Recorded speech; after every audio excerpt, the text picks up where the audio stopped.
hasil tembakan cat macam kayak begini sebenarnya kurang ideal. Kenapa? Karena dia masih terlihat cukup kasar.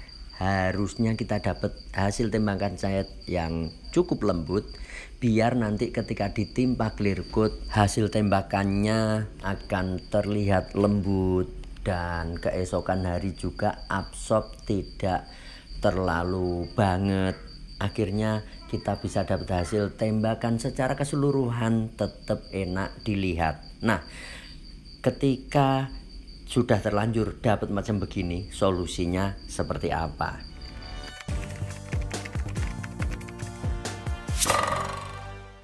Assalamualaikum. Lanjut lagi Besti, bismillah, semoga ada guna dan manfaatnya ya. Oke, kalau di video sebelum yang ini kita sudah ngobrol tentang hasil tembakan cat yang kurang ideal, yang sebabnya adalah racikan kental encer catnya kurang tepat. Jadi yang pertama kita tembak terlalu encer catnya, kemudian coba kita perbaiki dengan racikan yang lebih kental, ternyata untuk tembakan di lapis akhir racikan yang kita jalani relatif cukup kekentalan, jadi kurang encer. Nah, kalau sudah kejadian macam kayak gitu, kira-kira solusinya seperti apa? Oke, kita bisa menutupi kurang idealnya hasil tembakan cat dengan aplikasi clear coat yang tepat, dengan catatan kurang idealnya di hasil pengecatan tersebut tidak berupa partikel atau metalik catnya berdiri atau partikel catnya berdebu. Nah, kalau yang seperti teman-teman simak di video sebelum ini, kurang idealnya hasil pengecatan berupa permukaan yang ya sedikit kurang lembut gitu, kurang smooth. Jadi karena catnya terlalu kental, akhirnya kayak ada gimana ya, kalau ngomong tembok gitu dia masih terlihat cukup kasar gitu, permukaan panelnya atau permukaan temboknya. Nah, tapi secara partikel dia tidak ada yang berdiri, tidak berdebu di area sambungan. Nah, kalau yang begini kita masih bisa menganulir, memperbaiki dengan aplikasi clear coat yang tepat. Oke, lanjut. Langkah pertama, pilih clear coat yang punya daging cukup bagus.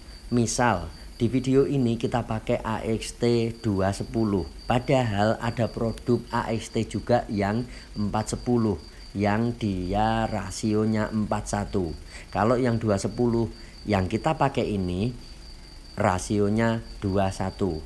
Kenapa kita pilih yang 210 ini? Karena dimanapun tempatnya, ketika ada clear coat 41 dibanding dengan 21 dari brand yang sama, secara umum akan lebih punya daging yang 21. Ini dari pengalaman kami aplikasi sekian waktu ya, intinya awake dhewe kemeruh ngono Besti. Jadi dengan gampangnya gitu, tingkat kekentalan atau keenceran clear yang sama, kemudian aplikasi lapisannya sama, imbang, clear 21 cenderung akan lebih bisa menampilkan hasil atau menyuguhkan hasil yang lebih berdaging dibanding dengan clear 41 di range yang sama, di range yang imbang. Gampangnya gitu, AXT 210 dibanding dengan AXT 410. Satu brand 121, yang satunya 41. Saya akan lebih pilih yang 21. Nah, lanjut. Kedua, kenapa kita butuh clear coat yang punya daging cukup ideal, cukup tebal? Karena kita butuh menutup pori-pori permukaan cat yang sudah kita sampaikan dia kurang lembut. Ketika hasil tembakan cat kurang lembut, otomatis dia menyimpan rongga yang lebih besar. Nah, rongga ini kita butuh tutup dengan clear coat. Sekali lagi dengan catatan kurang ideal hasil pengecatannya bukan pada urusan partikel ya. Tapi kalau partikel yang jadi masalah, misal metaliknya terlihat berdiri kasar atau di ujung sambungan terlihat berdebu, nah ini tidak bisa kita tutup dengan clear coat untuk cacat atau hasil kurang ideal di pengecatan yang seperti itu.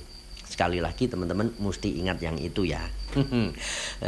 Kemudian yang ketiga, saat aplikasi usahakan bagian yang punya rongga pori-pori lebih gede kita tembak dengan lapisan yang lebih tebal dibanding dengan yang cukup halus. Karenanya di awal-awal tadi teman-teman bisa perhatikan kita tembak lapisan clear lebih tebal di bagian yang catnya terlihat berongga, dan di area yang tidak kita cat alias di area yang hanya ketimpa clear coat kita kasih lapisan yang lebih tipis. Teman-teman bisa lihat dari hasil tembakan pertama tadi, di bagian ini, di bagian cat yang berongga lebih gede, hasil tembakannya tidak bisa langsung selembut di area yang tidak ketutup sama cat. Karenanya untuk menutupi kekurangan tersebut kita kasih tembak berdebu dulu clearnya. Ditembak tipis, tunggu jeda biar dia ada ngeresep ke pori-pori tersebut, tembak tipis lagi, tunggu jeda, terus tembak basah, terus habis gitu kita tembak basah di area cat yang berongga tadi. Akhirnya setelah kita aplikasikan clear coat lebih tebal di area yang berongga, hasil akhir kita dapat kinclong, kita dapat permukaan jerukan yang relatif cukup imbang di semua panel. Oke, jadi demikian yang kami lakukan ketika kita mendapati kesalahan kerjaan kita. Jadi pas kita dapat hasil tembakan cat yang kurang ideal, ini yang kami lakukan. Dengan catatan sekali lagi, kurang idealnya bukan perkara partikel yang kurang rapi atau ujung sambungan cat yang berdebu. Oke Besti, video singkat ini semoga ada guna dan manfaatnya. Perkara teman-teman bingung mencerna kata-kata saya, yo aku dewe sing ngomong iki jane yo bingung Besti. Oke, sekian dulu. Lanjut di video berikutnya masih soal ya thinner yang berhubungan dengan rasio pencampuran di cat dan clear coat, tujuannya apa, kita akan coba kulik lebih dalam. Sementara sekian dulu, jumpa lagi di video berikutnya ya Besti. Semoga ada guna dan manfaatnya. Assalamualaikum. Wong edan kuwi bebas